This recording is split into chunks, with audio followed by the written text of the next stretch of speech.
안녕하세요. 인사이트 코리아입니다. 최근 SNS 계정에 하나의 중국을 지지한다는 글을 올리기 시작하는 중국 연예인들. 예사롭지 않은 중국과 대만 간의 긴장 관계 속 연예인들까지 나서서 중국 정부에게 지지의 뜻을 보내고 있는 것입니다. 중국 연예계에도 강조되는 사회주의 정신이 돋보이는 상황인데요. 이처럼 중국 당국의 입맛대로 움직이는 중국 연예인들. 아무리 영향력 있는 톱스타라도 정부한테 찍히면 모든 것이 한순간에 날아가기 때문이죠. 하지만 한류 금지령을 내린 중국 정부의 눈을 피해 숨어서 한국 아리하는 것은 막을 수 없나 봅니다. 오늘은 한국을 너무 좋아해서 몰래 한국에 왔다가 딱 걸린 중국 스타 탑3를 알아보도록 하겠습니다. 첫 번째 주인공은 대륙이 낳은 최고의 미녀라고 불리는 디리러바입니다.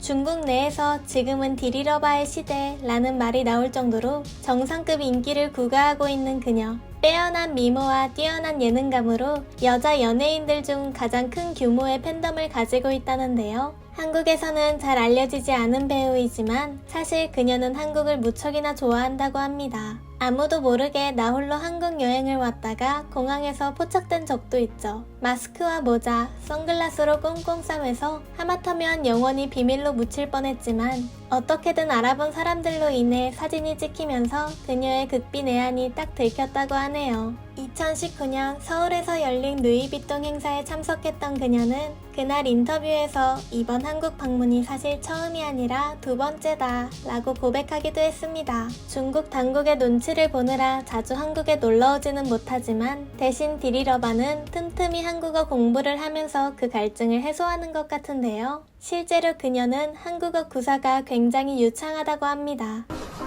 웬일이니? 왜 이래? 나 들어댕겨! 오빠 정신 차려봐. 진짜 정확한 발음과 적재적소에 튀어나오는 한국어 실력을 보면 그냥 취미로 독학한 수준 그 이상인 듯한데요. 지금은 한창 잘 나가다 보니 중국 정부의 눈밖에 나지 않으려 한국 좋아하는 티를 잘 못 내는 디리러바. 그럼에도 촬영 중 쉬는 시간이나 편한 사람들과 있을 때 자연스럽게 한국어가 툭툭 튀어나오는 걸 보면 한국을 좋아하는 걸 그닥 숨기지 못하는 것 같네요. 두 번째 주인공은 중국의 국민딸이라 불리는 관효동입니다. 4살 때 아역배우로 데뷔한 그녀는 연수입만 121억 원으로 중국 여배우 1년 수입 상위권에 드는 톱스타인데요. 개인적인 휴가를 보낼 때 한국을 수시로 방문한다는 그녀 역시 몇 번씩이나 서울 길거리에서 포착된 바 있습니다. 특히 압구정 로데오, 가로수길 쪽에 자주 출몰한다고 하네요. 관효동은 중국 내에서도 대표적인 친한파 연예인으로 통합니다. 중국의 국민 여동생으로 명성을 날렸던 아역 시절부터 한국을 좋아해서 사드 사태 이후부터는 중국 대중들로부터 크게 비판을 받았죠. 그럼에도 바로 얼마 전까지도 한국 드라마를 열심히 보고 있다는 사실을 대놓고 드러내기도 했습니다. 한한령 이후 대부분의 중국 연예인들은 하나같이 K-뷰티를 버렸지만 그녀는 지금도 한국식 메이크업, 한국식 패션을 추구한다는데요. 한국 드라마 속 인물을 따라 머리를 염색하기까지 해서 중국 팬들로부터 제발 한국 드라마 좀 그만 따라하라는 말까지 들었습니다. 하지만 꿋꿋하게 한국 스타일을 고수하며 한국을 좋아하는 걸 숨기지 않는 관효동. 자기가 좋아하는 걸 당당하게 표현하는 중국의 MZ세대로서 그녀의 이러한 행보는 앞으로도 당분간 계속될 것으로 보입니다. 세 번째 주인공은 중국 3대 미녀 중 하나로 알려진 판빙빙입니다. 포브스에서 발표한 중국 유명인 순위에서 3년 연속 1위를 독차지했을 정도로 중국에서 가장 탑급의 인기를 누린 연예인이죠. 수많은 중화권 여성들의 워너비로 꼽힌 것은 물론 CF와 주요 배역을 쓸어 담으며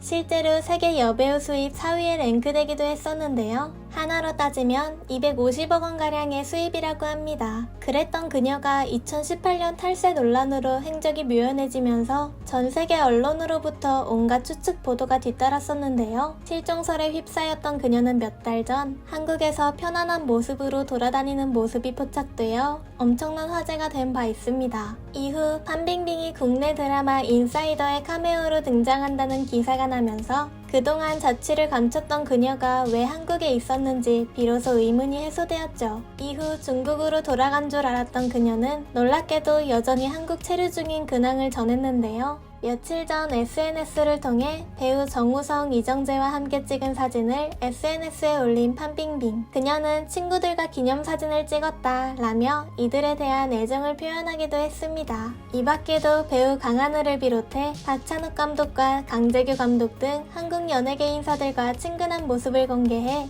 혹시 그녀가 한국으로 활동 무대를 옮기는 것 아니냐는 이야기가 나오고 있는데요. 그도 그럴 것이 판빙빙은 탈세 사태로 거액의 추징금을 납부한 뒤 복귀를 선언했으나 대중들의 시선은 현재까지 싸늘한 상태라고 합니다. 사실상 중국 연예계에서 퇴출된 상황이죠. 그런 그녀가 한국에서 본격적인 연애 활동을 재개할 움직임을 보이자 중국 네티즌들이 공개 저격에 나서는 등 상황이 안팎으로 시끄러워질 양상을 보이고 있는데요. 사실 앞서 언급된 3명의 탑클래스뿐만 아니라 여전히 수많은 중국 연예인들은 한국에 관심이 많습니다. 중국 정부가 아무리 한국 대중문화 소비를 금지해도 중국 연예계는 세계적으로 잘 나가는 한국에 일거수일투족 주목하고 있죠. 한국어를 공부하고 한국어를 꽤 잘하는 연예인들도 상당히 많습니다. 언젠가는 한국으로 진출할 꿈을 몰래 품고 있기 때문일까요? 심지어 한국 드라마를 몰래 보다가 걸린 중국 연예인들도 한둘이 아닙니다. 중국이 아무리 연예인들 사상 교육을 시켜놔도 그들의 한국 사랑은 막을 수가 없는 모양인데요. 한한령으로 막아놨음에도 한국 문화가 계속해서 침투해 들어오는 것입니다. 본래 문화 침투는 막을 수가 없는 법이죠. 최근에는 국내 드라마 우영우 패러디 열풍이 중국 대륙을 강타했다고 합니다. 확실히 해둘 것은 한국은 중국에 해당 드라마를 정식으로 수출한 적이 없다는 사실입니다. 그런데도 중국인들은 불법 다운을 하며 시청하는 것은 물론 대놓고 유행까지 시키고 있죠. 한국 대중문화를 금지한다는 중국 정부가 이걸 왜 그냥 두고 보는지 모르겠습니다. 자기들도 뒤에서 몰래 보고 있기 때문일까요? 한국 컨텐츠가 그렇게 보고 싶으면 제발 제값을 주고 정당하게 봤으면 좋겠네요. 지금까지 인사이트 코리아였습니다. 감사합니다.